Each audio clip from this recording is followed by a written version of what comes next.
Hello everyone, welcome back to Adhyayan Kaksh. आज की इस वीडियो में हम पार्ट 2 करेंगे ईडियम और फ्रेजेस का। तो आइए चलिए शुरू करते हैं। Question number 16, to put two and two together.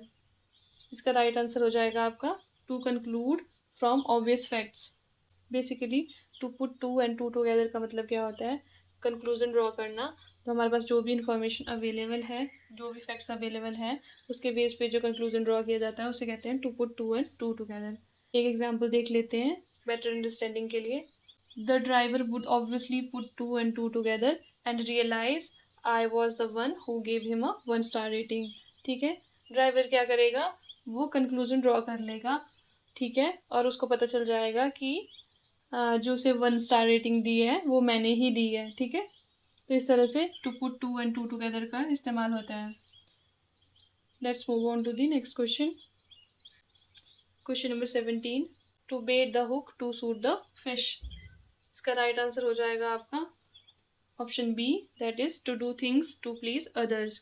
चीज़ों को इस तरह से करना कि जो लोग हैं वो प्लीज महसूस करेंगे, वो खुश होंगे, संतुष्ट होंगे। उसके लिए जो फ्रेज इस्तेमाल होता है वो होता है to bait the hook to suit the fish. Let's see an example. When the PM was asked how he remained in power so long, he said that he learned to bait the hook to suit the fish. उसने क्या learn किया? उसने learn किया कि चीज़ों को कैसे किया जाए जिससे लोग खुश होंगे, प्लीज फील करेंगे। Next question, question number 18, I threw up my cards for want of funds. इसका राइट आंसर हो जाएगा to accept defeat, that is option A. ठीक है, to throw up one's card क्या हो जाता है? डिफीट को एक्सेप्ट करना, हार मान लेना, हार स्वीकार करना। और right, question number 19, human services.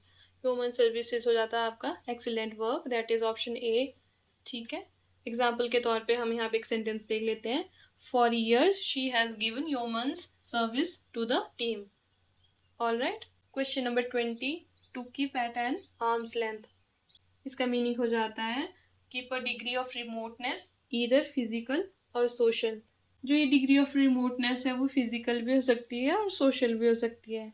वैसे ज़्यादातर सोशल रिमोटनेस के लिए इस फ्रेज का ज़्यादा इस्तेमाल किया जाता है, जैसे किसी के साथ फ्रेंडली नहीं होना, ज़्यादा किसी को ज़्यादा क्लोज नहीं आने देना। सो जो हमारे पास ऑप्शंस दिए हुए हैं उनमें से ऑप्शन डी इसका करेक्ट आंसर हो जाएगा, to avoid coming in contact. Question number 21, when the police came, the thieves took to their heels. Take to one's heels क्या हो जाता है?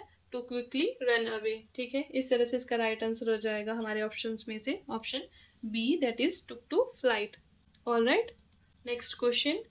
I just paid him a left-handed compliment. A left-handed compliment क्या होता है? An insulting remark appearing as praise. मतलब ऐसा remark, ऐसा कॉम्प्लीमेंट जो ऐसे सुनने में तो आपको लगेगा कि आपकी प्रेज हो रही है, ठीक है, आपको एडमायर किया जा रहा है, लेकिन वो एक इंसल्टिंग रिमार्क होगा। ऑलराइट, तो इस तरह से इसका राइट आंसर हो जाएगा आपका option C, that is an insincere. ऐसा कॉम्प्लीमेंट जो कि सिंसियर नहीं है। ठीक है, लगेगा तो हमें ये कि वो कॉम्प्लीमेंट है, लेकिन वो कॉम्प्लीमेंट नहीं होता है। ऑलराइट, बेटर अंडरस्टैंडिंग के लिए इसकी यूसेज देख लेते हैं।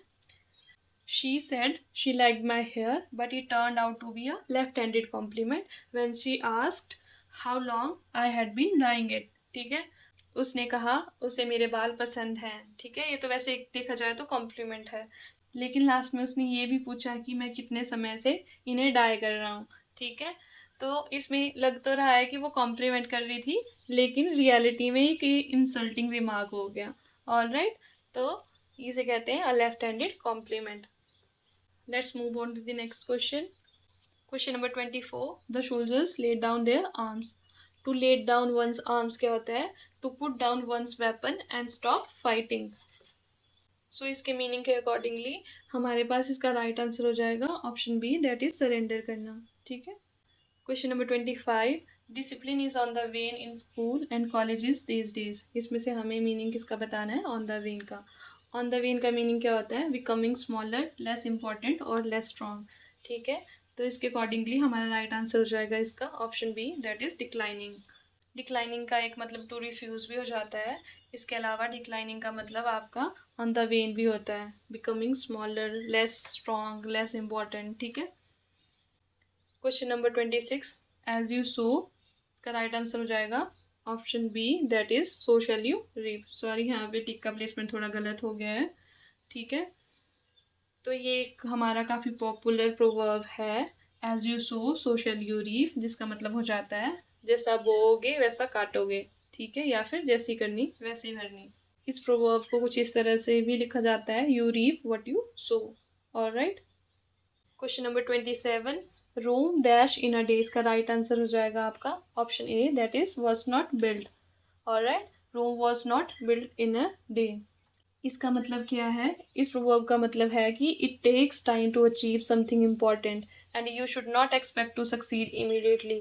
आपको अचानक से सक्सेस नहीं मिल सकती है। अगर आपका बड़ा गोल है, आपको बहुत बड़ी चीज़ करनी है, तो उस चीज़ को करने में टाइम लगता है। कोई भी चीज़ ऐसे अचानक से नहीं हो जाती है, क्योंकि जो रोम सिटी है, उस सिटी को बनने में भी बहुत ज़्यादा टाइम लगा था, वो ऐसे एक दिन में नहीं बनी थी। तो इस तरह से हमारा ये प्रोवर्ब बनता है, Rome was not build in a day. So thank you everyone. ये था हमारा पार्ट 2 ईडीएम और फ्रेजेस का। मिलते हैं नेक्स्ट वीडियो में।